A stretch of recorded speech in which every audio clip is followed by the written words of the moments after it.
All right, everybody. It's that hour you wait on every week. It's the Bitcoin Radio live cast. I'm your man, Joe Blackburn, along with my other man right here, Jim Scampoli. What's up, everybody? How's it going, Jim? Yo, what it do?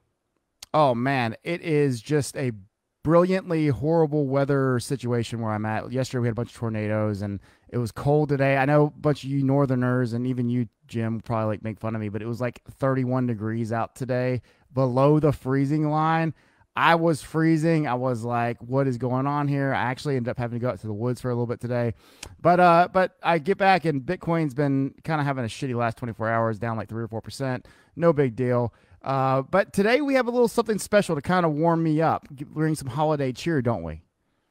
I mean, yeah, I think a lot of people need some holiday cheer because it's doom and gloom on the Bitcoin front, especially if you're looking at these charts, you're looking at these pricing, you're looking at these candles. We're on a downtrend, folks. Get used to it.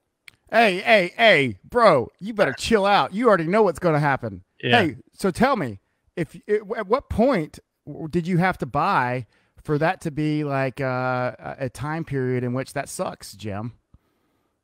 What do you mean? For right now, for it to suck? Yeah, man. I mean, I guess if you bought any time from like the summer till now, right? I mean, you tell me. Like, I'm not mad. I bought a little bit when it was higher. I'm not mad. Don't get me wrong. I'm not mad. I'm a realist, but it's hard to you can't mess with the numbers. I mean, people are saying 2.8 incoming. Yeah, that's what they've been saying since it was 3. I don't want to hear this. You know how to get me fired up, and I'm already mad about all this. Anyways, moving on. Today is a really awesome show. It's our first really official call-in show. We've allowed people to join us before. I already got 2 people in the lobby, Jim. I mean, imagine that. They got their slots, and they're already in. I see Jeremy and Joe down there, but we'll get you guys up here shortly, folks. But today, bringing on people, allowing folks, the audience, to come on to the show, to be able to partake in this, to be part of this experience, the Bitcoin experience. My goal in every day that I do Bitcoin Radio is so that if somebody who's never been in cryptocurrency before, who's never heard of Bitcoin, or someone who's been in 5 years, at least can have someone they listen to, and it isn't always just this technical or super, nerdy or whatever it might be type of environment where people just kind of get bored quickly. We want to relate to folks, and so if you come on and you talk technical, great, but we don't want that to be every day, every moment, every hour of every second that Bitcoin Radio exists. We want to give the opportunity for the average Joe, the person like me, the person like Jim, to come on and hear something that they can relate to. And I think that's what we've done a good job, man. I'm getting the feedback at least. What do you think, Jim? No, I agree with that. But, I'm also, I try to play the role sometimes of, because Joe Blackburn, he is, Bitcoin Radio, he's Bitcoin maximalist, but I like to throw a couple monkey wrenches into his system just to see if I can shake him a little bit, see if I can get the Bitcoin from his cold, dead hands, if you will. You can't shake me. You can't shake me, Jim. You already tried today once. Yeah. Anyways, all right. So a couple things. Obviously, the Bitcoin price, as Jim let us know, has been a little bit shaky. And, we've hit another support line here in the high 6,000s, mid 6,000s, that, if you look on a traditional chart, this has been a traditional support line. If we lose it, I'll change my tone. Until we lose the actual support, if we haven't already by the time that this actually is happening, I still feel very confident that we're in a place that can maintain and even grow from back up to where we've been at different times in Bitcoin's past, including the most recent past history. But that doesn't matter. And I know that people who just bought in or who have Bitcoin or who see their investment or their purchase into a Bitcoin currency, or into crypto, obviously what their price is doing. And I found this: the less you own, the less it matters, right? The more you own, wow, the more it matters. So the simple fact is this: most of you don't own enough Bitcoin. And let's be real here, folks. This is not a hateful comment. Most of you don't own enough Bitcoin for it to be like the most devastating experience of your life. Okay? So chill the F out. It's going to be okay. Right now, if you own a full Bitcoin, and I encourage and I hope everybody does at some point, have their own Bitcoin, but only 21 million people can ever own one. And that's not a lot of folks, Jim. And most of those people right now that own Bitcoin do not own one full Bitcoin. I mean, I would say a significant number, and I've seen the statistics. It's like 98% of people who are in Bitcoin have never even owned one Bitcoin at one point in their life. Yeah, it's all about the fractions, all about the little piece of it. But I mean, this is definitely your weekly like chill out alert, I guess. So Bitcoin Radio does, where it's like, all right, let's go. Checking in with the chill out alert. We got Joe Blackburn telling you to chill out right now. But you know, you also can't blame people sometimes for getting a little nervous. You know, after so many ups throughout the year, it's tough to see so many lows, but it's all part of it. No, you're right. And look, I'll be saying the same thing. I've learned my lessons. When Bitcoin gets up real high, I'll tell you, chill out. Also, it's not going to go up for forever, right? Like, we're just on the other side of it right now. Like, I've learned my lessons. I'm looking to transform the crypto public into at least realistic expectations, even though I'm not always realistic. I'm also, you know, somebody who has a very high hope for Bitcoin. So I can sit here, and Jim, you know this about me very well at this point because we've gotten very close, but I sit here and I talk very bullish about Bitcoin because I'm not looking at tomorrow's price, folks. I'm not looking at what it's going to be at the end of the month. I can't wait to see where Bitcoin is in the year 2024 or the year 2028. So you can shut your effing mouth when I start asking folks, you know, why aren't you bullish? Because I'm sitting here bullish, not for tomorrow. I'm bullish long term. And whether that long term is today or whether long term is tomorrow, I don't care. At one point, I bought Bitcoin. I literally bought Bitcoin at $18,000 once, right? I know there's people who can relate to that. I mean, I sold prior to it running up. I think I sold it right, like some Bitcoin at like 16,000. It kept going. 18,000. I was like, oh man, it's going to 20. Boom. Bought back in FOMO City, baby. And then guess what? I didn't believe it was going to come back down. And so as I watched it cross back 18, I was like, daggum. And then it went all the way down, right? And so we all could have done things differently. But I'm not mad. I just added more. Yeah, no, everyone's just cashing out for Christmas, man. Everyone needs to cash out a little bit. People going on a tear this year. 2019 going to be the biggest Christmas ever. That's all that's happening. It's going to bounce. That's right. That's right. And look, there is not a better time. Look, also this, folks. I gave my story before, and Jim, you heard me say this to you more than once off camera too. I once bought Bitcoin for Christmas for everybody in my family. Oh, when did I do that? When I had all this extra Bitcoin laying around back in 2017. And then everybody who I gave Bitcoin, and I'm not joking, I probably gave 30 people Bitcoin that year, right? And upwards to several $100s per person. I mean, I had a little extra lying around. I mean, it was a good year. And when I gave that out, you know, I've had people, including my father-in-law, he's like, Joe, I've been watching my Bitcoin. Oh man, what's the price of Bitcoin? Oh, been watching my Apple Watch tells me what price of Bitcoin is. I'm like, oh, I don't want to hear this crap no more. I will never get Bitcoin for Christmas again. But this year is different. I think if you're buying Bitcoin and if you give Bitcoin for Christmas this year, you're in a really good position to give it and then let people watch it grow. Whereas back in 2017, not the best time to be buying and giving Bitcoin as far as what the worth, and especially to prove that Bitcoin might be worth holding at some point. Does that make sense? I mean, I think it's a good time to buy it. Bitcoin for Christmas, bitcoinforchristmas.com, folks. Check it out. Absolutely. Well, as we have the call-in show, we're going to get to those. I think we're going to bring on the first. I think we'll have Joe on first in about 5 minutes or so. We'll bring him on. But Jim, I got a question for you before we get started. Yeah, what's that? You know, you have to listen to me talk all this stuff and bore you a little bit about Bitcoin, and I know that you like it. Obviously, I give you crap a lot.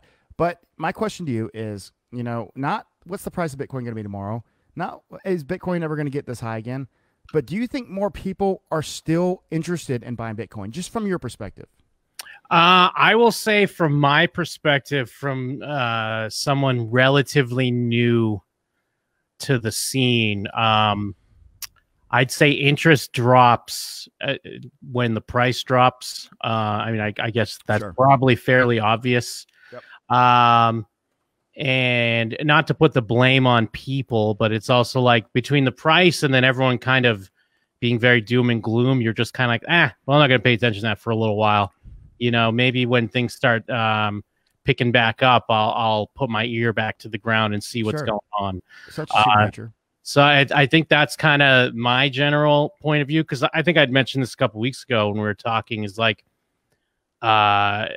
I don't really look at the pricing that much as much as I used to.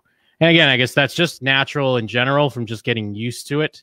From like when you first, like you'd mentioned, you gave Bitcoin as a gift, and when someone first gets it, they're like, I'm checking on my Apple Watch, I'm checking on this, blah blah blah. So I mean, I guess either way, whether things are in a down point or not, that the novelty of that starts to wear off, and you just get used to it because you understand that it's a volatile market and it's going to go up and down. And if you don't really have interest in selling anyways, it's, not really who cares, but also like out of sight, out of mind for a little while. So with that, it's just kind of like, especially with the holidays and stuff coming up, it's like, all right, I'm going to focus on this for a while. BTC's in the back of my head, but it's not kind of to the forefront that much. No, I think that's a very fair perspective, Jim. And, I mean, that's the same thing for people in crypto, right? Yeah. So, I mean, like I look around and I talk to my friends and family, and, we addressed this several times since, since Thanksgiving was really gearing up. It's okay, folks, for you to be, unsure about the price of Bitcoin on a moment-to-moment basis. It's okay for you to be unsure. Like the idea that anything is for sure or guaranteed will only hurt you in the long run. You should be very skeptical about anything, whether it be Bitcoin, whether it be the stock market. There's a time to buy and there's time to sell for every market on planet Earth, period, including gold, which has been the forever currency, right? I mean, it's just one of those things. So I'm actually sharing this into CCT right now, and I'm going to go ahead and bring on Joe here shortly. Joe, so you're queued up here for the next 2 minutes. You'll be on shortly, so get ready, Joe. Hope you have your material. You're going to give us all a presentation, I heard. 1 second. Jim, take it away for 1 minute while I get this shared. I was just going to say one thing on that, though, too, with the price being what it does is like, I'm in a position where sometimes I get sent Bitcoin, whether it be for payment or whatever. But now I'm of the mode of like, as soon as I get it, fucking out of here. Sorry.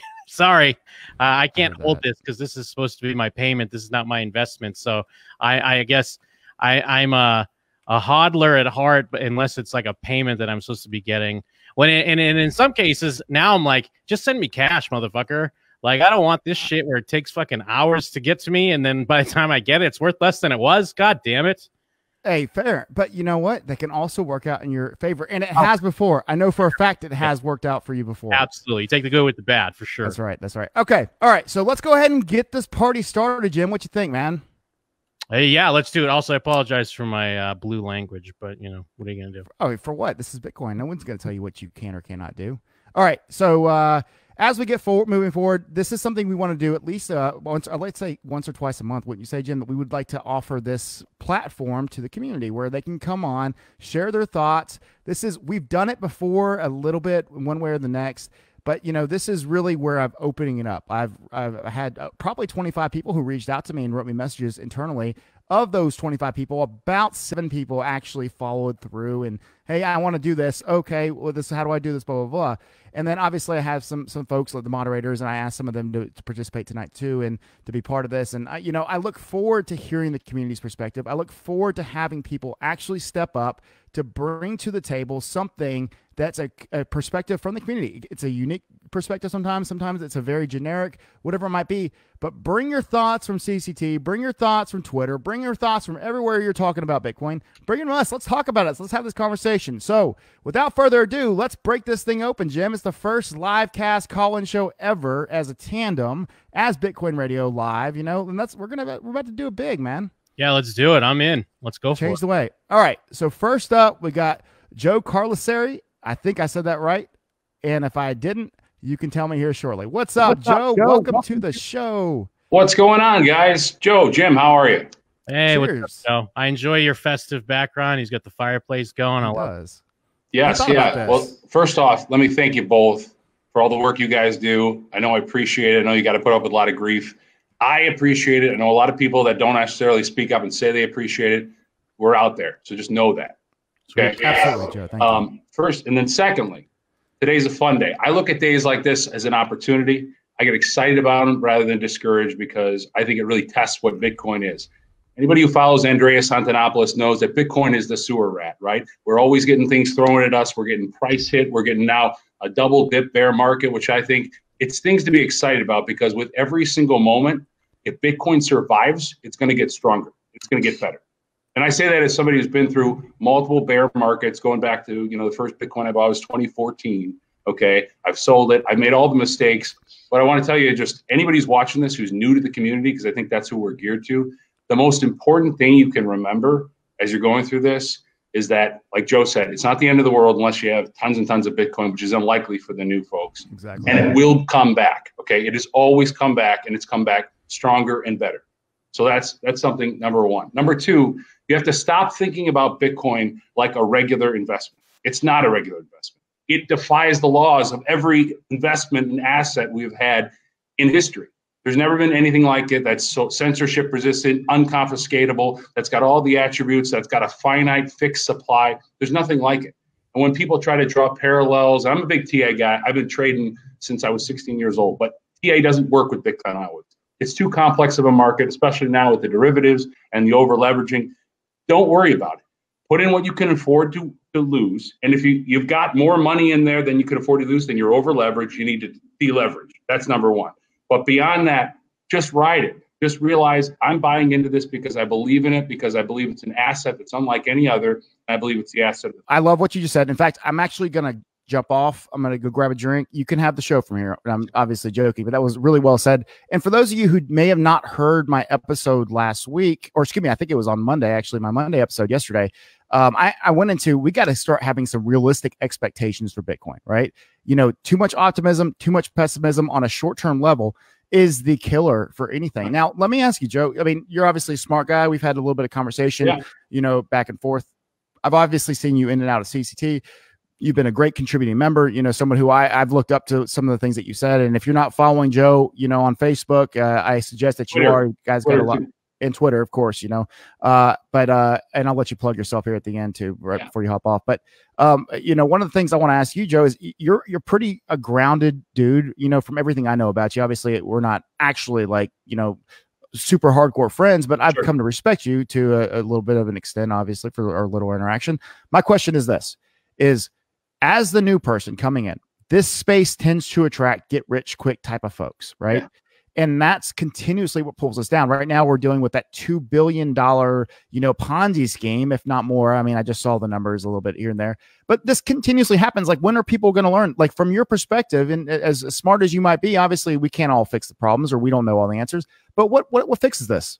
I don't think it needs to be fixed, to be honest. I look at it like this, okay? If you want a regulated, controlled, in a lot of ways, manipulated market, go in the stock market. Look at what they do with quantitative easing. Look what the Fed does with pumping. That is destroying the currency that has made our country great, America. People, I know there are people not in America, but of course, it has made America great, okay, our currency, and they are destroying it piece by piece. And Bitcoin offers an alternative. If you want, I think one of the reasons why people are sort of discouraged about Bitcoin and the manipulation is because it is manipulated. It is a free market. Anybody can go in there, and if a whale wants to buy up $500 million worth of Bitcoin, he or she can do it. That's part of the beauty. It's not a flaw. It's not a bug. It's a feature of the currency, and you just got to be prepared for a wild ride. That's why the older guys that have been in this for a while, it's numb to them, right? We don't feel the dips and dives. Yeah, sure. You know, I've got a good amount of Bitcoin. It hurts on a day like this. But I look at it like, okay, but this is why I like it. I don't want the Federal Reserve to come in and pump up the stock market. Anybody who's watching the stock market this year, it looks like an altcoin, for God's sake. It's up like 30%. And why is it up? Because you have all this price support. Bitcoin's a very small market space. Okay? Is that not like, I guess maybe what you're getting at, that's almost manipulation in itself, right? Like, I mean, absolutely manipulation. Even suppression of a market, that's a manipulatable, you know, asset or quality. And if you're right though, like a unmanipulated market, I mean, an individual can go into the market and technically selling Bitcoin on purpose, because hopefully it'll go down, is intent. I mean, manipulation is intent, as I understand manipulation, at least. Absolutely. And so even if I mean, you know, we don't have this, and I think we're spoiled. Okay, as Americans, particularly, we're spoiled because we look at the stock market, and stocks always go up, right? You buy your stocks, you hold them. Next year, they'll be worth more than they are today. That is a product of the liquidity and the QE that the Fed is pumping, right? But we know that what they're building is a house of cards. Bitcoin's not a house of cards. It's math. I know you had John McAfee on, right? It's math. It's backed by 21 million. It's backed by code that cannot be altered. Even if the person who had the biggest bank account wanted to roll up into Bitcoin and wanted to manipulate, they aren't going to make any more coins. There's going to be a finite supply. So when you buy a Bitcoin, you can't look at like, well, I bought, Apple stock at 280 and now it's 210. That's a bad analogy. It's a totally different paradigm. It's a paradigm shift that we need to all adjust to. Well said. Well said. Jim, any thoughts? But also kind of in the moment now, like someone can come in and pump and dump Bitcoin, right? I mean, I know it's kind of what you're already saying, but you're saying like how you're saying that that's more of a positive. I mean, I guess it's a positive because it's not, being controlled by an outside source, but technically, yeah, like someone rich enough can just come in, buy a bunch, try to drive the price up and then dump it, correct? Right. Yeah, right. So you think about that. Let's run with that, okay? Yeah. If that were to happen, does that scare you? I mean, personally right now, no, just because like you said, I don't have a ton of Bitcoin, or I don't have a ton invested in it where it's like something that would really hurt me if it went away type deal. Right. So most of the people that scares, I would argue they're over leveraged. Right. Yeah. They've got too much skin in the game. They maxed out their credit cards during the crazy 2017 run, and they're thinking of, all assets only go up. Well, that's not the free market, right? That if you want a free market that's not controlled by a central authority, it's going to go up, it's going to go down. You invest what you can afford to live with. Worst case scenario. Imagine, I always do an intellectual exercise. And guys who have a lot of Bitcoin do this too. You think about, what if Bitcoin fell to $500 tomorrow? Would I still be here? I would. I think I would. Right? I would be buying everything. Yeah, right. So I mean, that's kind of how you have to look at it. I know it stinks because I lost money, right?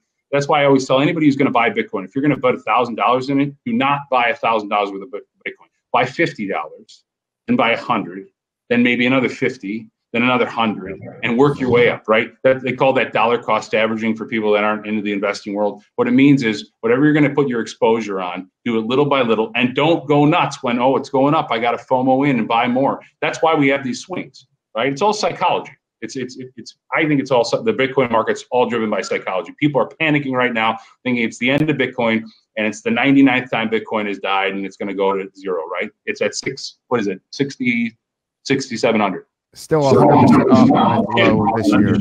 Yeah, I mean it's a game of emotions, right? Yep. And you have to be smart with it. And the problem is you get a lot of people in here that are unsophisticated investors, and they get eaten alive by the quants. Especially now, you have these quants now, and I used to trade a lot more Bitcoin than I used to now. It's so hard to beat the computers. They're literally, they can interact and change in microtransactions, and they can use leverage, and it's so hard. I still do a little bit, but primarily, I'm just a hodler at this point because it's just crazy.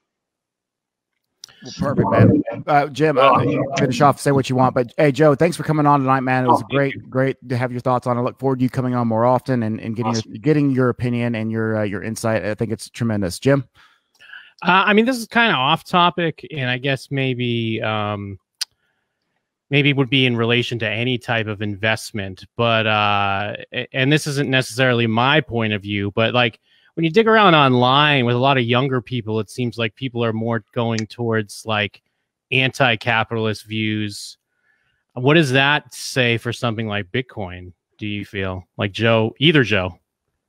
Like, is that just like, does Bitcoin still, because Bitcoin does try to, or crypto in general appeals to more of like a freedom-oriented crowd. Does it have crossover to people that want to like more of a social, I guess maybe not socialist, but maybe an anti-capitalist point of view?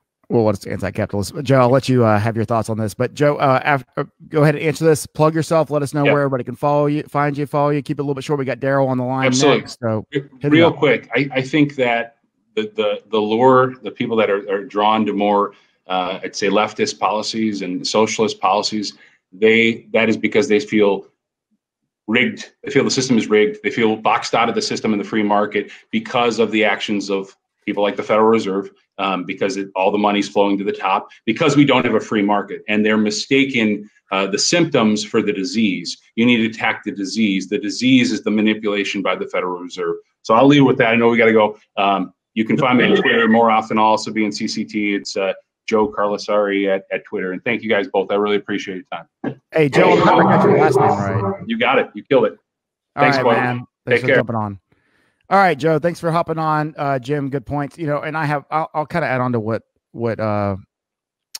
Joe was saying there. And, folks, and this is not to get political. This is not to get into a situation, but everybody has a reason why they feel a certain way. Jim, I mean, you've had some pretty in-depth talks, usually over a couple of drinks, but one way or the next, you've never said anything to me that just like makes my jaw drop, like, you idiot. We don't agree on everything. You've seen where I live. You see how I live. I'm sure you're probably like, Joe, it's a little bit weird. And I don't want to speak for you, but I don't think I've ever said anything to you that's like just so completely off the wall that just you cannot relate to it, in any way, or at least, have some respect that I'm not coming from some stupid place, right? Unless that was something I just don't remember, in which in case means I probably had too many drinks. I mean, would you say that's a fair judgment? No, I think that's completely fair. And because of that, even though we have not agreed on everything, we've still managed to like completely get along, have mutual respect and love for one another to some extent or the next, and also appreciate each other's opinions in other ways. And obviously I tend to talk a lot, but you also talk a lot, and we've even found a way to make that work somehow or the other. But long story short is, even if you disagree with me, you have learned to at least understand I probably have a reason why I'm coming from that position. And in return, I feel that same way about you. Right. Yeah. And, if humans learn to have that opinion about each other, that, hey, look, this person, even though you disagree with them, and even though they say stupid things online, doesn't necessarily mean that they're a stupid person. And therefore, they probably have some experiences that have led for them to end up where they are. But that's another day. I mean, it just kind of ties in a little bit with what you're saying. I think Joe answered it pretty well. No, I think it was a great answer. The main reason why I asked, like, again, it wasn't even necessarily that it was my point of view. It's just because he's bringing up the free market, which I think is a great, descriptor of crypto and Bitcoin in general. But, with it in its volatile state, it can be easily manipulated. And sure, what I've seen with a lot of social media arguments, and especially with what it appears to be a lot of more young people's point of view, is like free market's more of a dirty word these days because they don't trust in it in general. They don't believe that it's a thing that exists, or like he had said, they see it as rigged. So I think he gave a great answer. And it just kind of popped in my head because I've seen it brought up a lot in arguments, and I've seen people kind of poo-poo on that in general because I guess they've lost a lot of faith in the system. Absolutely. So I was just really interested. So yeah, that was a great call in. A lot of good information. So yeah, really appreciate it. Yeah. And thanks, Joe, for jumping on. All right. Next we got Daryl. Daryl, I'll give you a 20-second little buffer here before I actually put you on. I can see you down there. So you're up next. And then Jeremy, you'll be right after him. But hey, folks, yeah, thanks, Joe. I see your comment down there, man. Thanks for hopping on. It was great to have you. I look forward to your contributions more in the future. Rob, I mean, you've been a great contributor as far as comments go. I'd love to have you on too. And Ash, you're always welcome as well. I will repost the link shortly after we have these next one. But all right, Daryl, you ready, man? Let's go. What's going on? Daryl DePietro, everybody. Hey, how's it going, guys? Happy to be on the show. Thanks for having me. Absolutely. Hey. Nice scarf. What's up, Daryl? Before we get into it, let me ask, you got your Rise of Skywalker tickets for Thursday night or what? Yeah, I don't have time for any of that stuff, man. Come on. We're doing pitch envy, pitching the envy startups tomorrow. We're back and forth between Silicon Valley. I don't have time for TV or movies or video games or any of that fun stuff, man. We are all business right now, firing on all cylinders. That's great. Daryl's in a unique situation where he is on the go at the moment. So, and Daryl, you're actually at a Bitcoin cryptocurrency event as we speak, are we not? Yep. So we're at a holiday party for one of the bigger companies out here, Global Block Builders. They did a conference over the summer. I believe a lot of the guys from CCT were there. And so this is their holiday party. And there's about 2 dozen people here.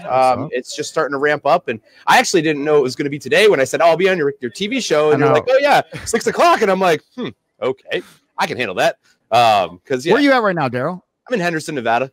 Oh, that's what's up. Jim's over there in Nevada as well, hanging out. Yeah. Nice, man. I don't know exactly where Henderson is, but I can tell you this much. I'm in Mississippi and it's 31 degrees and I'm freezing. I don't know what the temperature is over in Nevada. It was 32 when I woke up this morning. So we're not too far off from you, man. Look, we're around the same, latitude line, right? Like we're going across the country. I mean, I'm not used to this cold weather, especially not at this time. I mean, maybe January, February, it gets down to like under freezing at times. But I was in the woods today, right? I was like hanging out in the woods on purpose. And I saw a snow flurry, and I was like, "Oh my gosh, it's freaking cold." I mean, I'm not used to this crap. Anyways, do you guys know IJ? This is IJ right here. What up, son? What you doing, man? Happy holidays, fellas. I don't think he can't hear you. I got that. Fair enough. He says, "What up, son? How you doing, man?"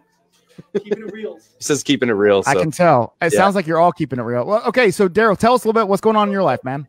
Yeah, man. So Concierge Club just got through an accelerator program in Silicon Valley. We did 8 weeks. It was intense. We produced about 80 documents while we were out there. And then we went up and pitched a panel of VCs last week. Got some great feedback, some good content. But the pinnacle of the entire experience was we were on This Week in Startups with Jason Calacanis last Friday.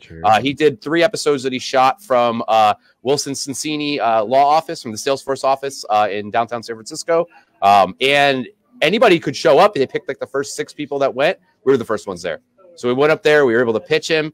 Flawless pitch, great feedback. And our goal is to hopefully get into his accelerator because we want to level up our connections. But as far as, funding and things like that, we only do traditional VC funding. So we're not trying to do like an ICO or IEO or a STO or, any of that stuff. We're going the other route. Oh, you're a mature company trying to raise money in a traditional format. Wow, traditional format in the United States. Weird. Goodness gracious! Like, I mean, I haven't heard.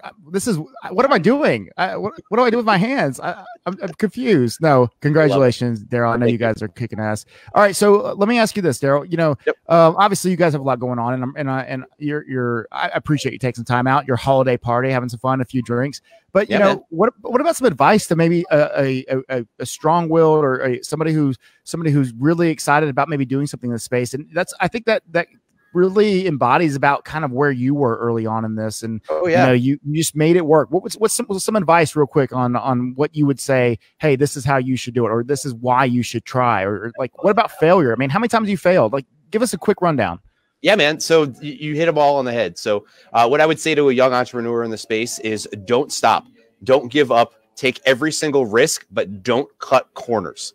It's exceptionally important in this space to have ethics. It's exceptionally important in this space to make sure that if there is a regulation or a law or a governing body that has control over whatever you're trying to do, you should probably follow them.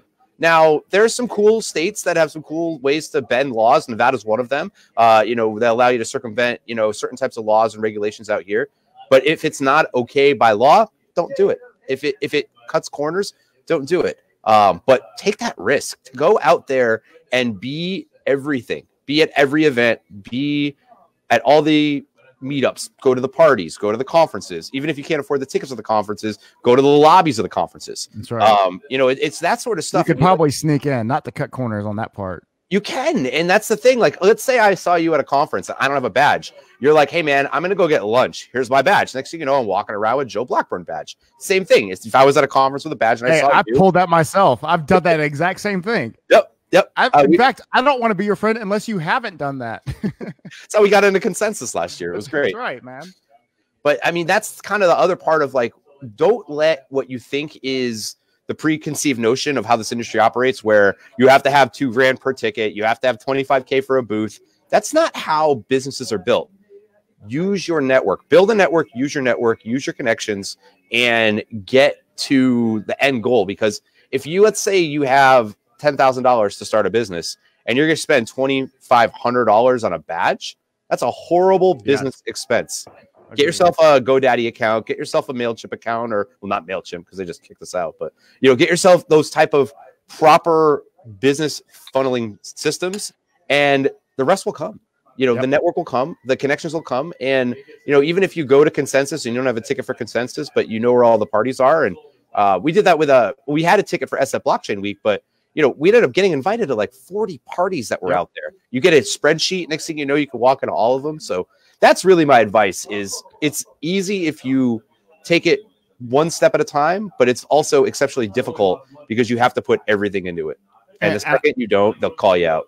Yeah, well said. And I don't want to pretend like I know everything. And Jim, I'll let you talk here shortly. But I've always said this, and I know Ben Barlow, co-founder of CCT, he agrees with me. And obviously, my position is very different than everybody else, especially if you got a business. I don't necessarily have a business inside this. I have a networking opportunity on a digital level, I guess, right?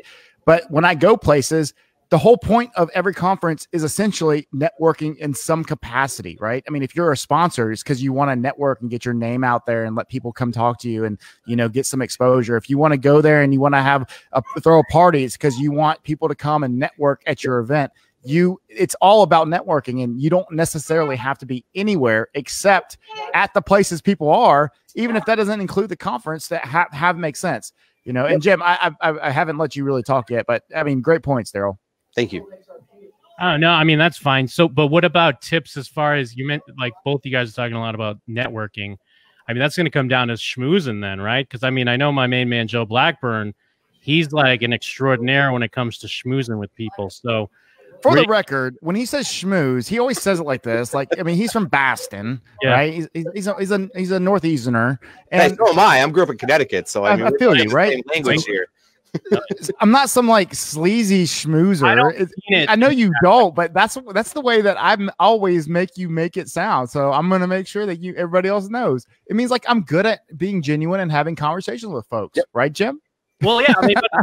I mean, I guess it's just business in general because it is about like selling yourself. It's like the old like, you know, business deals done on the golf course back in the day, and I mean even to this day. It's actually a really good analogy. That's not always a natural talent for someone. So what's kind of the tips on that? It's just confidence, ego. Like, what's the fine line there? Yeah, it's a lot of confidence stuff. We got Larry. Larry jumped in real quick. A lot of confidence stuff. But if you think about this, you might not have the skills to go out there and start a conversation with somebody random. But if you truly built an amazing product, then you're going to be able to talk about that. And they say that a lot with, you know, founders that go up and pitch that get, you know, caught in the deer in the headlights kind of scenario. It's like, you just didn't know your stuff. If you know your stuff, you can go up there and talk about it anytime. And I mean, there was a point in time where I didn't know everything that I know now. And I had to learn and learn and learn. And it comes from conversations with guys like you and continuing to, you know, hone those skills. But if you know what you're doing, then you should be able to articulate it. Absolutely. Absolutely. Or hire somebody that can. I mean, if you're a technical co-founder, hire yourself that, you know, CEO, that sales, that you need that Steve Jobs. If you're Wozniak, you need to find Steve Jobs. That's right. I have to say, because sometimes people are almost too knowledgeable to a detriment if they get bogged down in some of the technicalities, and you need that like almost salesman type pizzazz sometimes. Salesman's tough though, because salesmen will cut corners, and it gets back to that whole ethical stuff. I mean, but you're right. Down a good leadership. Can talk in front of people. Well, Daryl, I think that's been tremendous advice, and I really appreciate your insight, Daryl. I think that you have a ground level, grassroots approach, and at the same time, you can see it high level, and you know what's next. And I wish you nothing but success, as you already know that. And I appreciate your influence, even though you weren't in Vegas, even though you're from that area, or you're not from there, but you live I'm in around Vegas there right now. I'm in Henderson. Yeah, exactly. And I didn't see you in Vegas because you were off doing some other badass shit. So. You know? That's the best part about, you know, World CryptoCon and Vegas Blockchain Week were happening as SF Blockchain Week. I know. So we were in an accelerator for 2 days. We had to go to classes. Exactly. And then I'm like, well, wait a minute. I can meet the Waves team. So Chris handled everything out there brilliantly. I mean, and that's the other side. That's what comes with forming a team is if you're just one person and your business can't operate without you, you can't scale. And that's, you know, that's important where, you know, Coincierge shouldn't be, that's our, obviously the people that don't know, that's our brand, shouldn't just be me. It should be anybody that's part of our team should be able to articulate the details about our product and our platform and what we're doing the same way we can, or same way I can. And so that's important with scaling a business. So. Well, Daryl, again, thanks for coming on, man. We got Jeremy on next, so we'll go ahead and we'll break parts here. But go ahead and tell us where can people find you and just plug yourself real quick. Yeah, so Coincierge, where we at?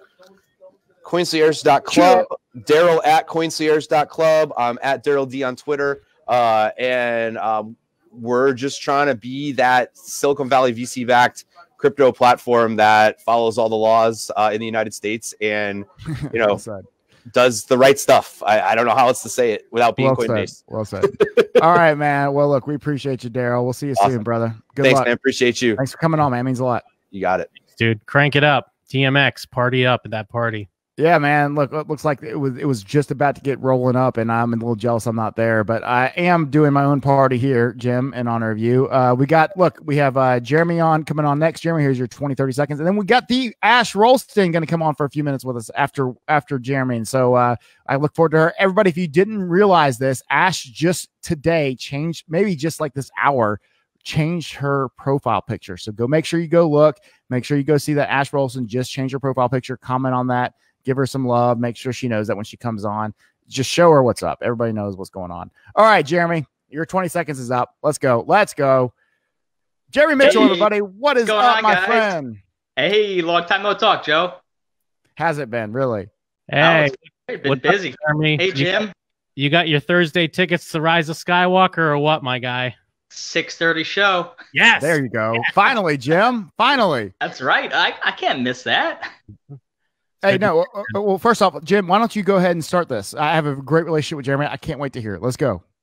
So yeah, where are you at on your rewatch? Are you rewatching Star Wars? What order? I'm a little behind. Been a little busy and stuff, but I think. When you say behind, meaning you haven't seen one of the movies yet? No, I've seen all of them a million times. Oh, okay. But I got to rewatch them to get up to, so I know exactly everything. I'm up to date. But I'll probably watch one tonight and maybe a couple tomorrow, and then get up to speed. I'll be ready. Do you? Forgive me if this is too personal. Do you have kids? I have 3 kids. Now, have you just had one? Oh, have you shown them Star Wars yet? My oldest 2 have seen a couple of them, but they're not big movie people, so they can't sit still for very long. Fair enough. So, what order? The most important question is, what order will you show them the movies in? Oh, good question. That is by the way, that's a conflicting thing. I've had this debate with a bunch of friends before. This is what happens. Joe turns it over to me. I'm not even talking crypto right now. No, dude, I'm part of the conversation. Stop. I want to have this conversation. I'm in. I feel like if you start with one, that might turn them off from the franchise to begin with. But as no kids, way. There's a young kid, man. It's a perfect way. But as kids, Jar Jar Binks, they may like that. Exactly. Jar Jar Binks isn't as bad as everybody says. No, Jar Jar Binks is terrible. I rewatched. For you, agreed. He's bad for you. But what if you are a 7-year-old? But either way, you can relate to Jar Jar Binks. You should never show someone the prequels first. I'm with you, Jim. I saw it 4, 5, 6, 1, 2, 3, 7, 8, 9. I think that might be it's actually the way. Think about what you all just said, though. Just think about what you just said. I started with 4, 5, 6, 1, 2, 3, 7, 8, 9. Okay, first off, that's the way they came out. So obviously, does the math not add up to you? No, the math does not add up. But I will say this, because that's the way we grew up with Star Wars, right? I mean, I remember being in the 7th or 8th grade, maybe the 9th grade, and then knowing that Episode 1 was coming out, right? And to experience Obi-Wan Kenobi, to experience Anakin as a kid, to experience what we eventually saw was Anakin and what's her name from whatever, she did a great job. I can't remember her name. Natalie Portman, yeah. And obviously Stanford graduate, rapper, part of, the, what's the name of that group? Sorry, I'm not a pop culture. Lonely Island. Thank you. Lonely Island Boys. But, I watched that and I was like an 8th grader. I'm like, I can relate to this. And I was sucked into Star Wars. And even though the graphics from 4, 5, and 6 suck, they made a lot more sense to me, 4, 5, and 6, because I saw 1, 2, and 3. Well, but I might pull out an old VCR and put in the actual tapes of 4, 5, you won't 7. Do it. Good man. You will not see it the way it's meant to be. You will not do that. But hold on, Joe. The reason why you can't watch the prequels first is because it'll ruin the reveal of Darth Vader and Luke. Like, that's the biggest reason. Sure, but how much does that actually matter? I mean, completely. It's a great reveal. It's amazing. It was a great reveal, but there's more things to come. In fact, I really like this last series. And, a lot of people don't like Ren, and I really like Ren a lot. Kylo Ren's best new character. I mean, to me, she is the most interesting person of that series. Are you talking about Ray? I thought you said Ren. Kylo Ren, but Ray. No, Ray's Mississippi, bro. Yeah, no, Kylo Ren's the best character. Ray's a decent character. She's a fine character. Yeah, she's not bad. She is incredible. The one thing I didn't like was the bullshit exit of the last movie last year or 2 years ago, whenever it was, when Luke Skywalker just disappears and doesn't die. Spoiler. That's some bullshit. Too bad if you ain't seen it. I'm glad I'm ruining that movie for you because that was a great movie. Horrible ending. Wait, no, we had a 30-second. We had a 30-second delay. Spoiler alert. It's more like 8 seconds, but I'm not ending it. I want people to hear that. Last Jedi is great. Great movie. All right, go ahead, Jim. Yeah, I'm sorry, I'm taking over again because now I'm all interested. Well, no, I think Jeremy's absolutely right, and yeah, if you either dig out your old VHS, or there are people online that have remastered and put together the original trilogy versions without the special edition effects. I rewatched those recently. It's great. I rewatched the prequels. They're awful. I get as kids. Yeah. Hold on. We got Joe who agrees with the prequels are to Star Wars as Ethereum is to Bitcoin. I mean, is he trashing Ethereum then? Because the prequels are bad. They're really bad. That's what he's saying. They're not great. Bitcoin's king. Ethereum is whatever. Fair enough. You gotta show them the originals and then even point out the little bloopers and stuff Okay, so let's compare the graphics that runs into a wall or something like that. Yeah. Let's compare the graphics. All right.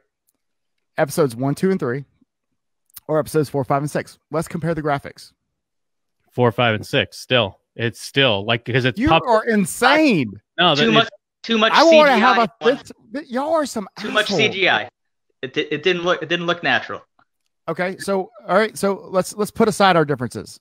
I think that episodes 1, 2, and 3 are very relevant, and they had to fill in the blanks at some point, right? Come on, they're filling in the freaking blanks. Let's get real.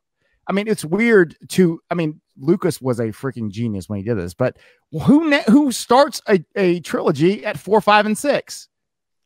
Geniuses do, right? No, I agree with that. Yeah, but initially it didn't have episode 4. You added that later, but yeah, it is a great idea to do a prequels, but it also I don't know that part. You explain that to me. When Star Wars initially came out, it just said Star Wars. It didn't say episode 4. He added he added episode 4 later on. Not way later on, but enough later on where it didn't initially happen. After the second movie. I don't know exactly. Maybe it was before the second movie, but it just wasn't on initial release.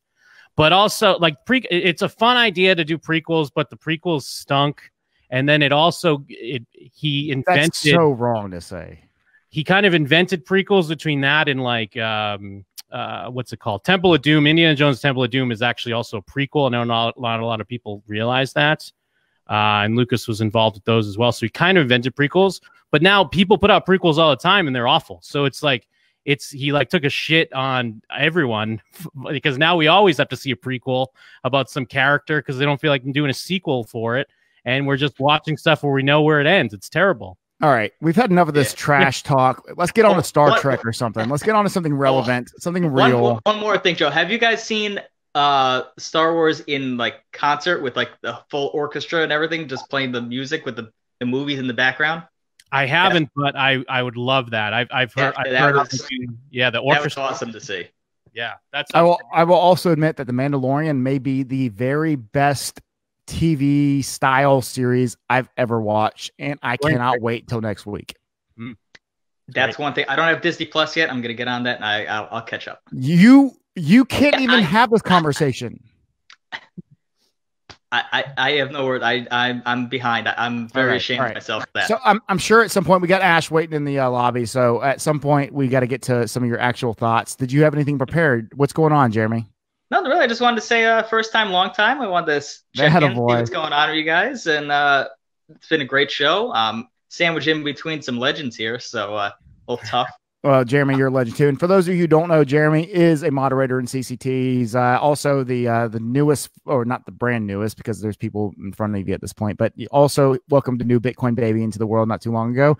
And as I congratulated you privately, I was obviously give some big shout outs to the babies. We won't go into any more detail. We don't want to put all your business out there. Thank you very much. But let me ask you, Jeremy, are you an optimist long term on Bitcoin's price?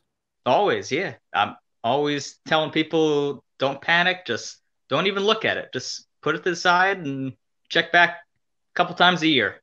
Look, y'all may not see it today, but I'm going to tell you, Jeremy, who you've always reminded me of, and I mean this in like the most endearing, and I love this guy. So Ray Romano, you've always reminded me of Ray Romano. Take Ray. I love Ray. I'll take Ray. I wish somebody would compare me to Ray Romano. Somebody gets on their act together or whatever. But no, y'all don't know this, but not only is Jeremy a funny guy and he's got these little quirks and, he says them like, and if you don't know him, you don't realize he's being funny, but he's funny, and if you don't know that Ray has his own TV show, if you're just hanging around Ray, you're like, who's this guy? He wants to go play golf all the time and chill out. Well, I don't understand. He talks about his wife. Well, I mean, in a good way, obviously, but when you get to the meat and potatoes of old Jeremy Mitchell here, you realize this dude's really funny. He's also, what I found out later on in our relationship, our friendship, is that old Jeremy here has been a talk show host before. He's a sports guy. Feel bad for you because you're a New York fan in any capacity at this point. I mean, I don't know. Hey, I feel you, bro. I mean, I feel bad for you, right? I mean, it's been a long time. I mean, you have had a couple. He's a Mississippi boy, bro. First of all, actually, he's a New Orleans boy, but he went to Ole Miss. Oh yeah, His daddy's a Mississippi boy. I won't let Eli forget that he didn't grow up in Mississippi. But of course, I root for Eli. But they've kind of just been like, Eli, you suck now. You got 2 Super Bowls. Get out of here, right? And I wish they would at least trade him, or Eli would be like, hey, I'm not so dumb. Maybe I should go play for another team or something. That pass last year could have went to Jacksonville, but I know. I mean, like, I wish that Eli would have some self-respect at this point and be like, dude, I've got to go and age out in a quality manner. And it's not like he's untalented. He is set in his ways.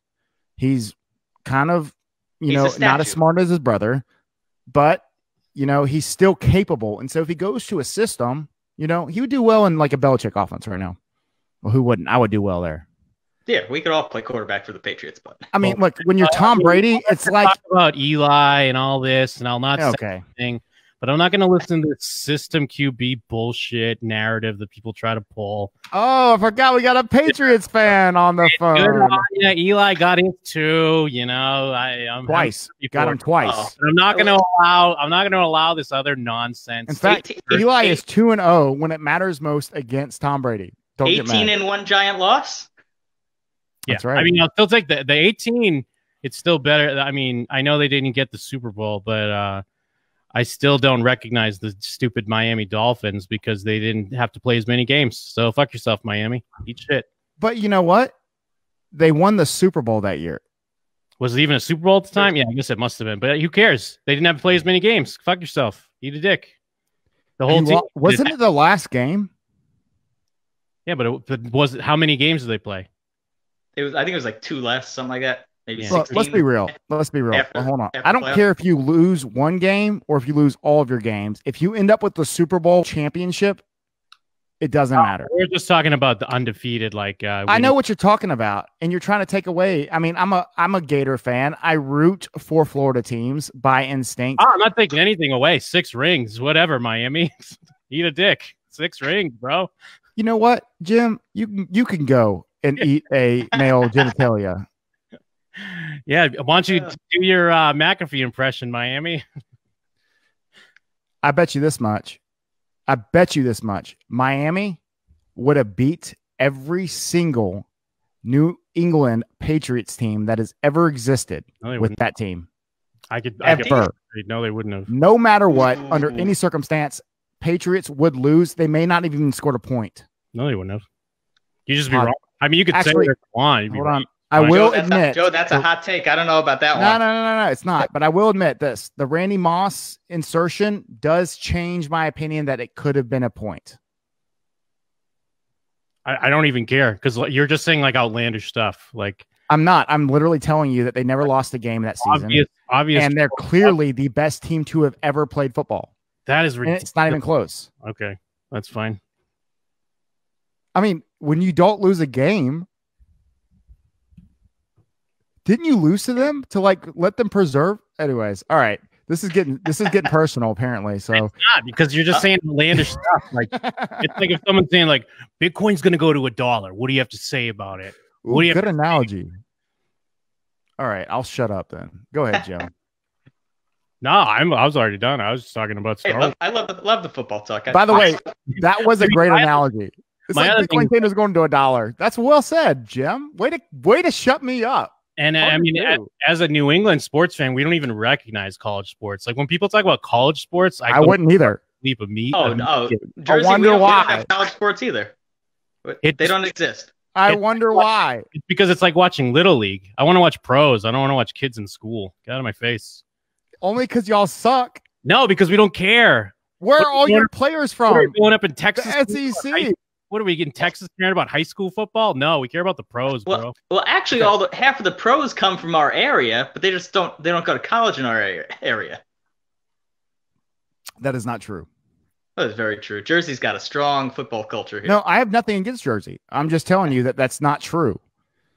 Well, you're down. That's Texas and Florida and stuff in California. Alabama, Georgia, Mississippi, Tennessee. It's the South that runs the NFL. 60% of all players come from below the Mason-Dixon line and west of Arkansas or east of Arkansas. That's the truth. 60%. Jim, you Googling that?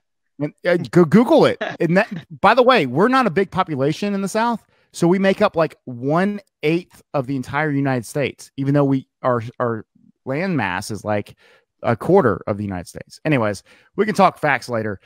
Let's go ahead, Jeremy. Any last words? Where can people find you? What do you do?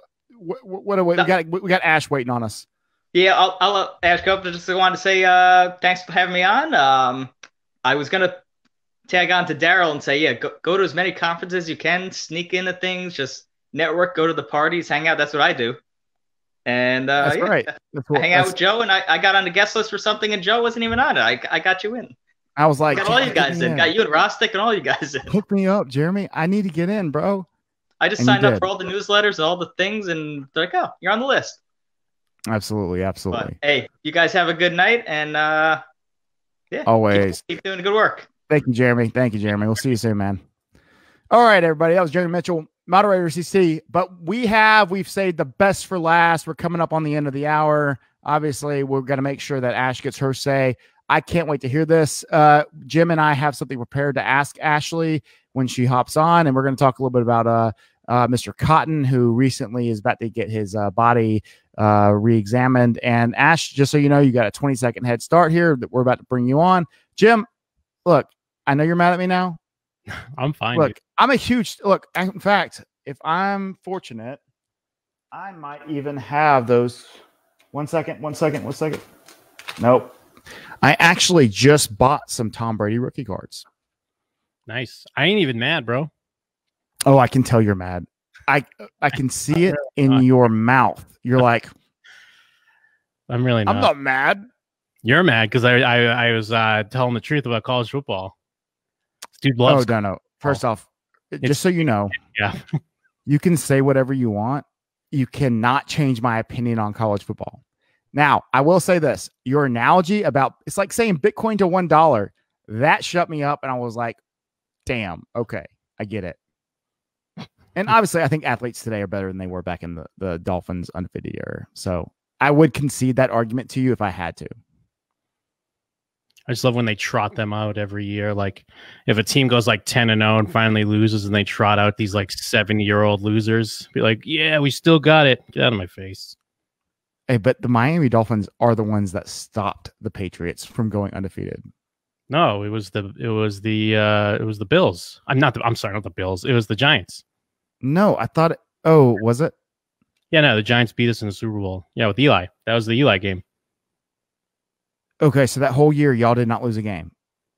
No, yeah, that's what he brought up. That's what he said. Okay, that was the 18-1. Okay. Yeah, that was also. I remember y'all went 15. Y'all went 15-1 one year, and Miami was one of the teams that stopped you. Oh yeah, that doesn't matter though. All right.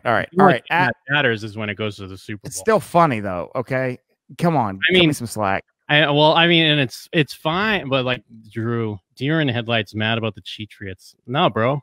Like it don't even Dude, matter. If you ain't cheating, you ain't trying. I get you. I'm not mad about those things. Well, no, but I live in Vegas. Like I don't live in New England. Like when you live in New England, you're just surrounded by everyone who loves the Patriots, which is fine. I live live out of states. Everyone hates the Patriots. I'm used to it. That's not true. If you're a gambler, and most of Vegas is, you root for the Patriots because they cover spreads.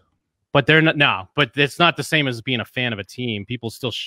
There's a difference between betting on a team and rooting for them, and then just in general, like hating. Well, everyone hates the Patriots. I'm over it at this point. It's fine. Look, okay, so I continuously talk shit about Alabama, right? I mean, I hate the University of Alabama. I'm from Alabama. I hate Nick Saban. I respect him. I think he's great.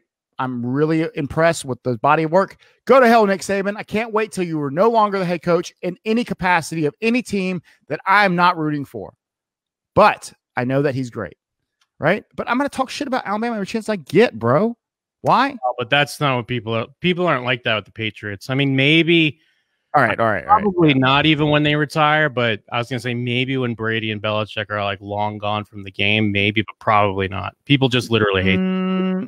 Yeah, but you can't deny their greatnad. That's true. Anyways, we'll have this conversation at the end of the. Let me get Ash on before she stabs me. Well, let me just paid man human growth hormone. But yeah, now continue. Say that again. He was caught with human growth hormone. Blame it on his wife. Look, dude, if you ain't cheating, you ain't trying. Exactly. Dude, he was like 40. Get Ash on. All right. I'm not mad at anybody who's trying to be better at their sport or their. Look, could you imagine someone having a drug that allowed them to be better at like being a developer? Oh no, you're a developer and you're being better at it because you took Adderall. Good. I hope you take all the Adderalls without hurting yourself. What's up, Ash Rolston? How's it going, girl? Uh-oh. Why are you bringing me in now when you're in the arguing stage? Well, you do that best. Nice profile picture. Did you hear my shout out earlier? I did. I commented. I said, WTF, Joe. Fair enough. Actually, I was looking at the private chats to make sure that everybody knew what time they were coming on. And I apologize for that last few minutes, but you're a Gator fan like me, and we can tell everybody else go to hell, right? Sometimes. Well, you're actually a Gator grad. I'm not. My dad was, and my other family was.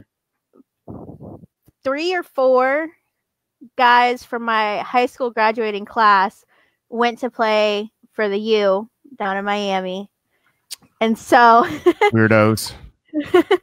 I have a little bit of some ties to that area, but I don't know. I think ties to that area. You graduated from the University of Florida. What are you talking about? Let's move on. I don't want to talk about Miami. Well, I mean, technically I have ties to Grambling too, but anyway, Raina's on. Hey, go Grambling. I'm all for the aren't they the Tigers too? Grambling Tigers? I could be wrong.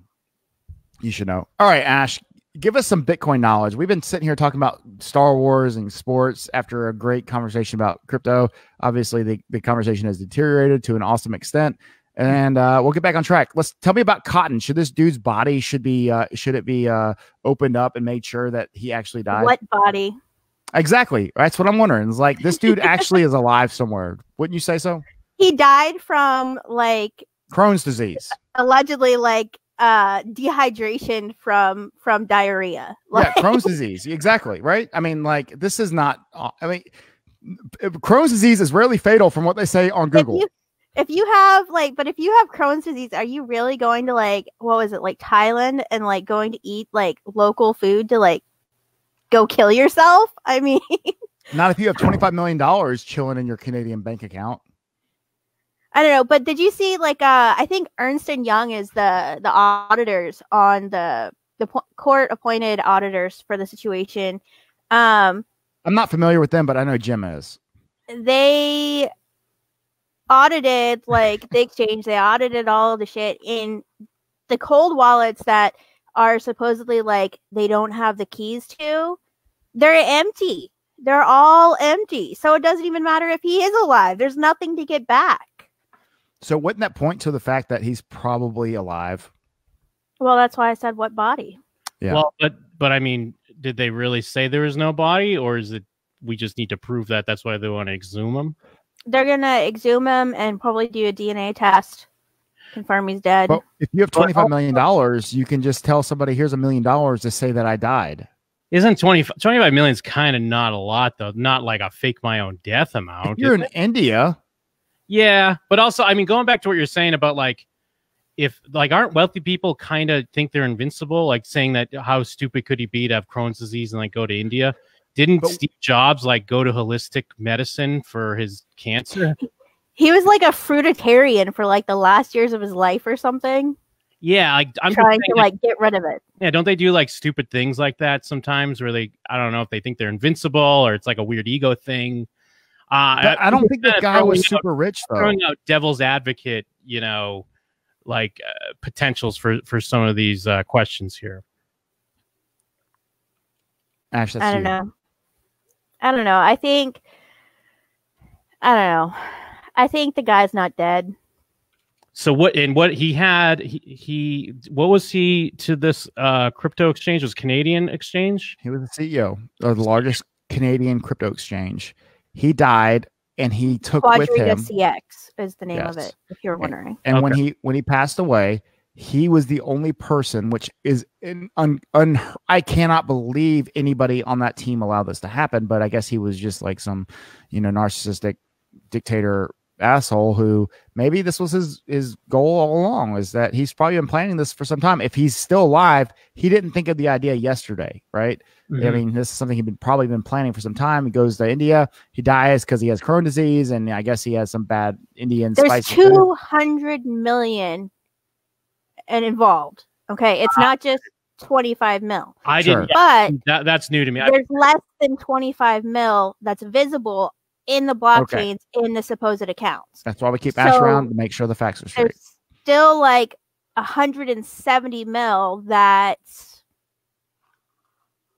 I don't know it's missing, and the auditors have a problem with that because, and that's what's really pushing the call for exhumation is the fact that not only do we not have access to the funds, but from what we can see, the funds aren't there. Mm.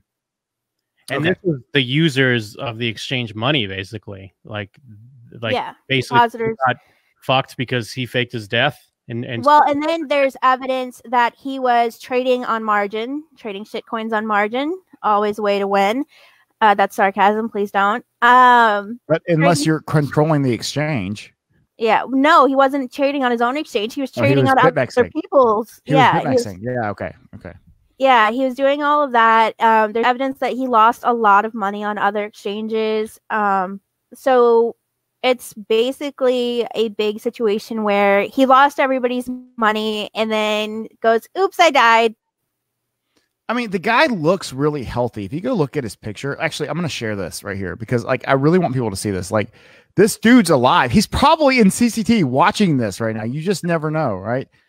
And I'm reading here that, he died in December, but they didn't really announce it until like a month later or more. Yeah, until almost February. And then not only that, but the man was not married until right before he died. And then all of a sudden he was married, and all of a sudden his wife is in charge of the exchange or in charge of whatever. Wow. All right, so I'm pulling up old Gerald Cotton right now. I mean, sharp-looking guy. It could be worse, I mean, like, this dude looks smart enough to scam everybody. I'm not going to lie. Like, the guy looks like, me or you or Jim, and obviously a non-binary situation. But, I mean, he could be anybody. Yeah, so, because I didn't see I was just skimmed through this earlier, so I didn't see that, basically, because it was a cold wallet system where only he could access it. And then, his widow there says his laptop is encrypted and she doesn't know the password or recovery key. Despite repeated and diligent searches, I have not been able to find them written down anywhere. Hey, y'all, I've got to check something real quick. So it's just going to be Ash and Jim for a second. Okay. Let's see. Oh, no. We're unsupervised. Yeah. Time to throw a party. People are starting to think it was not just an unlucky incident, but a sinister scheme. Their assets were frozen in early 2018 after they found irregularities in the company's payment processes. So yeah, like probably he saw that things were kind of shit was about to go down. So he just did the ultimate kill switch, basically.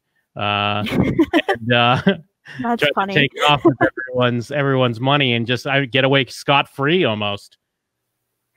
Yeah, I think there's a lot of expatriates living throughout Asia, and there's enough of them that are, not necessarily on the up and up, that people living there, people going to these areas and then dying is very suspicious. It's a place to reinvent yourself, or it can be. And I think that's truly what happened, and I think that they're going to crack that coffin and he's not really going to be dead. And even if they say he's really dead and really in there, I'm not going to believe them. So, there's just there's too many things that are like, oh, that's suspicious. That's suspicious. That's suspicious. And like, how many things have to be suspicious to be like, yeah, that's not what happened. So is this kind of like, isn't this almost, I mean, I get this is more of an isolated incident, but isn't this kind of one of the things people talk about where they want to stay away from crypto, is like risks of things like this? Someone just kind of being, I guess that's just investing in general, right? Well, I mean, there have been people that have scammed, investment people who have scammed all the time in traditional currencies as well. What was that guy's name? How about Thanos? I'm back, by the way. Hey. What's up, everybody? It's your main man, Joe Blackburn. Manager of NSYNC. Do you remember his name? Justin Timberlake. Oh, no, like the manager guy. No, he like scammed like a crap ton of people. Louis Pearlman, is that the guy? That guy. Wow, like Jim, you what the hell, bro? I'm quick Google, man. Okay, fair.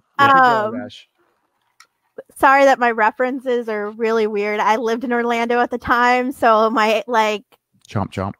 Yeah. That guy, he stole like a ton of money, and nobody was like, "Oh my God, let's not use dollar bills anymore." True. That's right. No, I think it's a great point, Ash. I mean, like, how many scams have happened before crypto? All of them.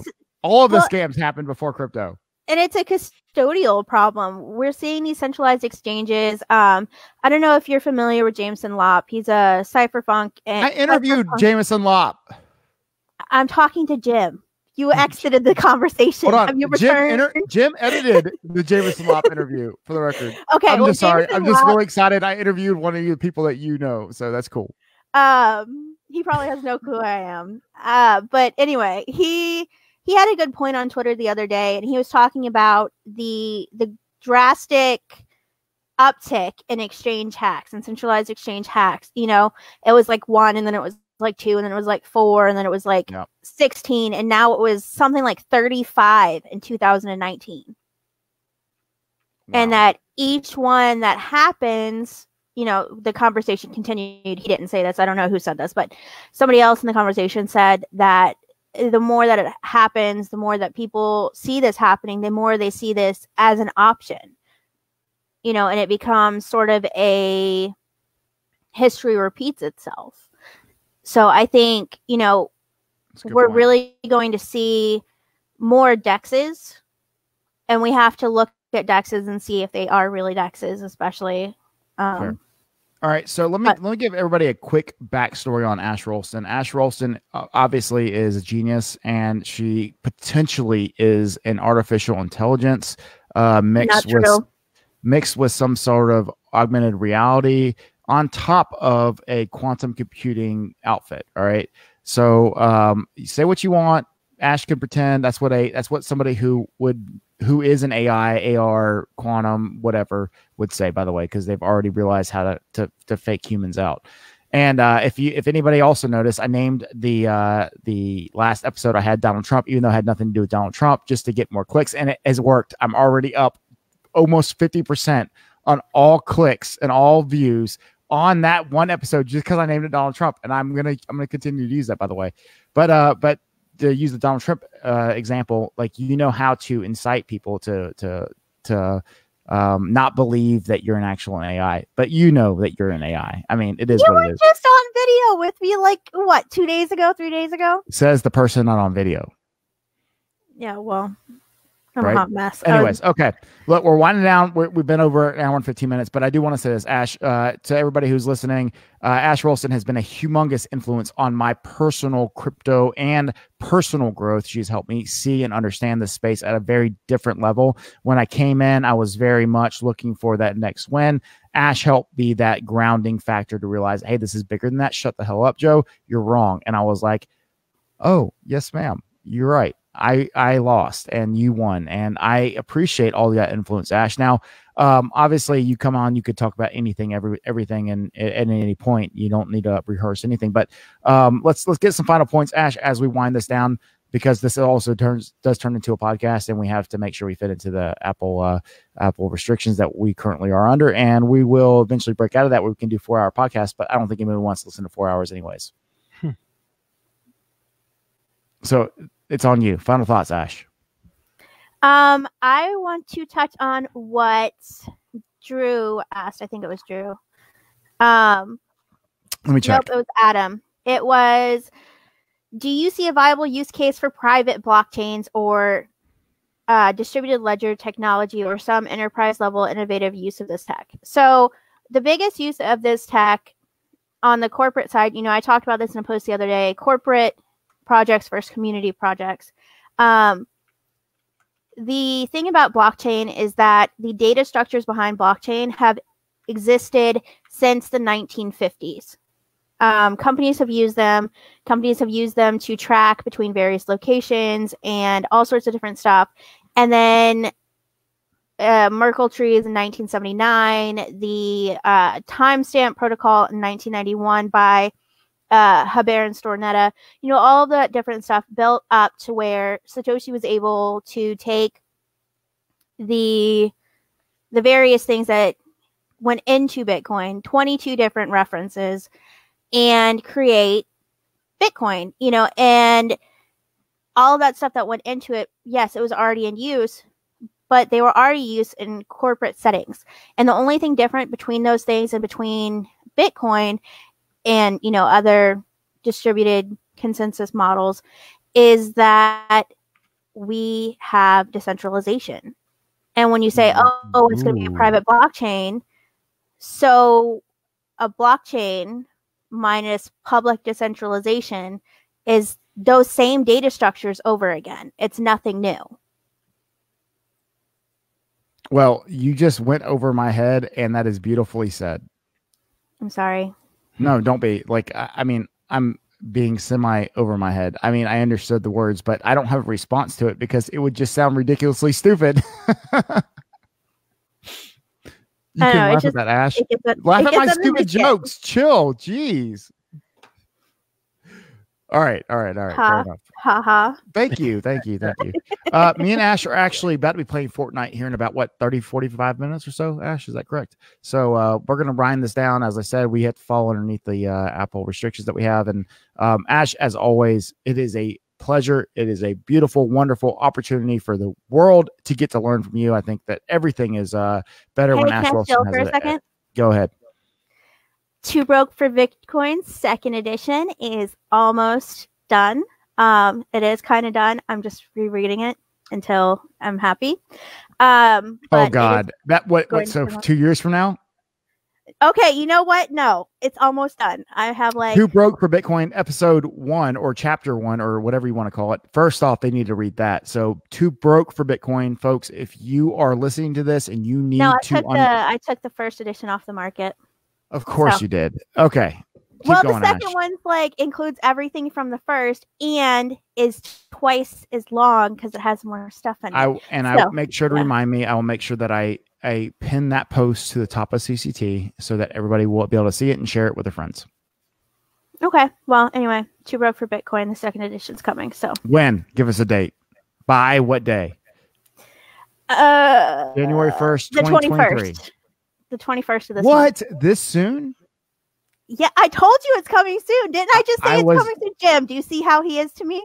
Yep.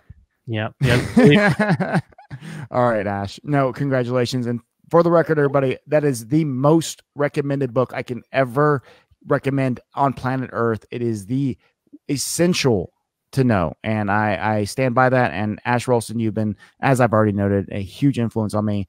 I cannot wait to put my eyes and ears on it and watch this and read it and see what you said next. Because any upgrade by the AI, AR Quantum herself has to be perfect. Thanks, Joe.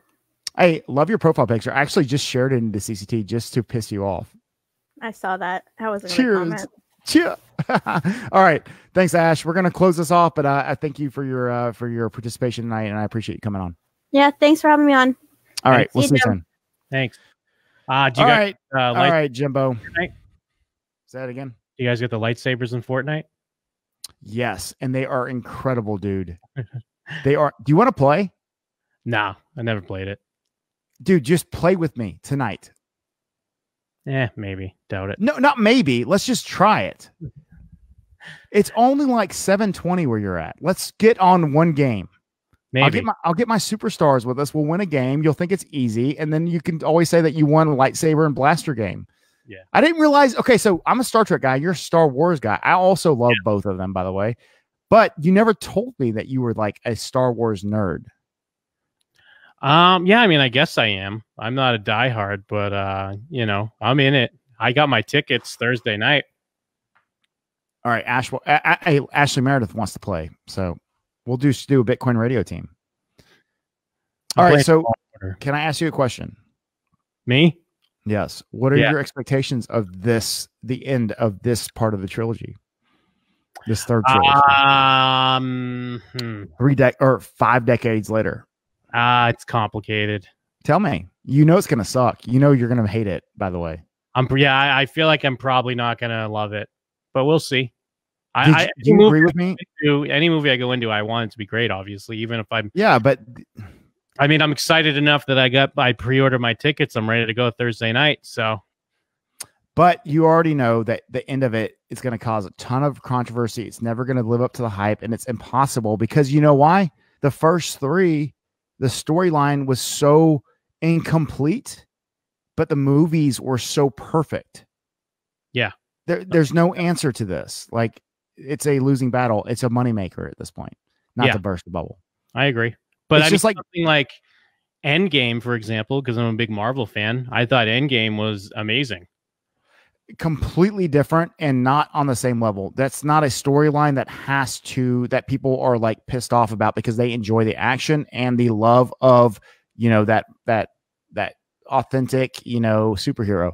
Star Wars is different. It's like Star Wars is like it's the comic book for people who take life really seriously, but want something that matters. Because it's like a Jedi is a serious and committed person. The Jedi, the concept of good and evil, the Force, everything, it seems to want to matter more. But when you're looking at the whole scope of things, every movie has never been as good as the first 3, correct? On storyline, period. Well, I mean, I guess the reason why I brought up Marvel is because I feel like Marvel movies are what Star Wars was then, but now. And Star Wars... No way. No way. Marvel is Marvel movies now are the game changer blockbusters that Star Wars was when it came out in the late 70s, early 80s. And new Star Wars can't be that because it can't. All right. I mean, I'm going to have to take your word for that because you're the pop culture icon that I know. Like you are the most famous person I know, Jim, right? I mean, you're a famous dude. And like everybody in pop culture knows Jim Scampoli. And I have to give up this stage to your expertise and say, I will take your interpretation of what today's music and movies and everything else actually ends up meaning. So this is no different. I will take your word for it. But let's go back to the main point here. There's been 8 movies, right? I mean, well, actually 9 if you include Solo, and there's another one too, right? Rogue One. Rogue One. Yeah. And now you got, I mean, of course you have Clone Wars, which I think I hear that everybody says Clone Wars actually tells a story more. But Rogue One, Solo, etc. But of the actual storyline from one, we're on 8, we're about to see 9 on Thursday. How many of these movies have been a disappointment on the big level, in your opinion? Most of them. Would you say outside of the 3 that each one has disappointed you? No. Actually, I mean, Force Awakens and The Last Jedi were decent. Prequels were a disappointment, and then of course, is the originals. Okay, originals aside, because originals set the tone. Okay, so 1, 2, and 3, Force Awakens, right? Yeah. Moving forward, which ones would you say weren't that bad? I mean, when Anakin gets all his limbs chopped off by Obi-Wan. Well, the prequels, like I said, I rewatched the prequels getting ready for this movie. So Jar Jar Binks sucks. I agree. There are moments that are fine, but as a whole, those are not good movies. They're not. They're just not good movies. Unless you're a kid and you can appreciate Jar Jar Binks. Even if you're a kid, because those movies are not for kids. Yeah, they have Jar Jar Binks, but the main storyline is about, trade embargoes and government republics. Okay, fair. You know what I mean? So it's like, I hate the kids argument because, yeah, they have Jar Jar Binks and they have robots like farting and stepping in poop and stuff. But bro, I was an 8th grader falling in love with Mountain Dew drinks that had every character on Star Wars on it. You remember that? Of course, Star Wars merchandise. I still have all of me. We had the Red Alert and the original Mountain Dew drinks that had them both on there. No, it's legit. I mean, my brother has spent the last 11 days watching over and over again every you can watch the whole series in one day still. And he has done that for 11 days in a row. Well, yeah, I mean, movie theaters are doing screenings like that. I think you go in on Wednesday and you watch all the movies in a row to get to the premiere. I think that's a big mistake, though. Agreed. Why? But because by the time you see the new movie, you're just exhausted. It's too by much. the time you see the new movie, you're just disappointed. Yeah, I guess. But it's sitting in a theater for 24 hours. Especially according to Jim, you watch the first 3, you're like, okay, this is just a movie. Yeah. And then you watch the next 3 in order. Of course, we're watching from 1 through 9, right? So the first 3, Jar Jar Binks, farting and whatever. And you got Natalie Portman and Anakin, whatever. And then you got, A New Hope. And then you have Empire Strikes Back. And then you have, what's the last one? Return of the Jedi. Return of the Jedi. Thank you. Yep. And then you're like, holy shit, this is the best story ever. And then you have, Force Awakens. Yeah. Force Awakens. Last Jedi. And then you end number 8 with freaking Luke Skywalker disappearing and not dying, which is bullshit, man. It's a cop out. But why is it bullshit? Obi-Wan did the same thing in episode 4, New Hope. Hold on, but he didn't save the entire freaking series. Without that, the series is over because everybody's dead. We'll see. We'll see how they wrap it up. Hold on, disagree with me. Well, no, I disagree. It was a cop out. No, it wasn't a cop out. I feel like Force Awakens set up that Luke exiled himself.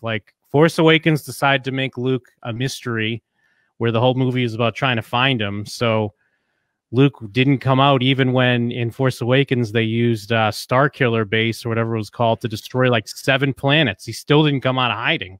So in episode 8, he can't just be a badass because then where was he when they just destroyed? Luke has always been a little scared bitch. Yeah, I guess. But then, so what does he do? He sparks the new revolution. He sparks the next generation. He inspires hope. Okay, fair enough. But if you go and watch A New Hope and you see the youthful ignorance that everybody has had at one point, we're all related. We can all relate to that. Okay, but let me answer that. Then okay, go ahead. Forward to that person with youthful ignorance and that spark in their eye. Yep. Let's check in with them 40 years later. They don't have that anymore, do they? And neither does Luke. Hold on. That's not what I was going to say, but I agree with that sentiment, right? I mean, you've been exhausted of trying to do the right thing and you're just like, F it, I'm out. I tried. I'm not going to be a bad guy. I'm just going to get killed and it's not worth it. I want to have a family one day. I don't know what Luke was thinking. I mean, but I will say this though. It seems like if you're going to take on that responsibility and as a 17-year-old, A New Hope kid, you can't do that. By the time that, that you finish the original trilogy, yeah, you're exhausted of Star Wars. But the storyline should make Luke the leader of the next rebellion, right? what has these movies told you between 4, 5, and 6, then going back to 1, 2, and 3? All the powerful Jedi were killed. Yep. Ones that did live, they went and hid. Yoda is arguably more powerful, like the most powerful Jedi ever. What did he do? He ran and hid in exile. What did they made him baby Yoda? Obi-Wan went and hid too. I mean, yeah, I guess you can argue that maybe Luke should be different, but he's actually just like the people that raised him. But he did not influence the next generation properly. He showed up when it was convenient, and then he almost died, and then he like reappeared. This is my problem with Star Wars. It's not like Jean-Luc Picard. Yeah, he just like disappeared when it was convenient. No, I mean, hold on. I don't mean disappeared by like not being part of the series. I mean, like they slice him with a freaking, you know, I can't remember how they killed him in that episode, in that last movie at the very end. But then he's like, oh, that wasn't me. Chia, I reappeared. Look at me. I'm killing folks again at the end of the movie. Chia. Well, no, he just used his last bit of force powers to spark a revolution. So what is he doing today? We'll find out on Thursday. He's inspiring the next generation. We'll see. All right. So enough with the Star Wars talk. It's relevant. It's amazing. It's fun. Yeah. If you can find to people that aren't Star Wars fans, I feel like I directed this a bit, but I mean, hey, it's a cultural. I talk about Star Trek every episode. That's true, you do. So this is relevant. If you could fit in 45 minutes of Star Trek talk, it does not even come into half, if not 1/3 of what I've spoke about Star Trek, which is relevant to cryptocurrency enthusiasts. If you don't believe in Star Trek or Star Wars, I can't respect you. Go away. No, I'm just going. Stay around. Stay a hodler. No, all right. I'm not. Don't sell your Bitcoin. I'm just saying. All right. Okay. Look, Bitcoin Radio. It's been fun. It's been real. It's been the first call-in episode. We had 4, 5, 6 guests. I can't remember. Had a few drinks. Yeah, no, the calls are great. A lot of people bringing in some good information. I think it's something we should be doing more often. I love hearing from the people, whether it's someone with a project or just someone who's out there like me, just another layman out there, just talking about their experience in the market. I love to hear it. Love to see it. Joe Carlaseri, my man, make it so, as if Jean-Luc Picard said it himself. Until next time, Bitcoin Radio, we will see you soon. This is where Bitcoin lives. I know what I'm doing for the cryptoverse. I know what Jim's doing for the cryptoverse. I know what we are all doing for the cryptoverse, but what are you doing individually? Make it so, folks. Make it so. Till next time, this is where Bitcoin lives. Bitcoin Radio, everybody, WBTC.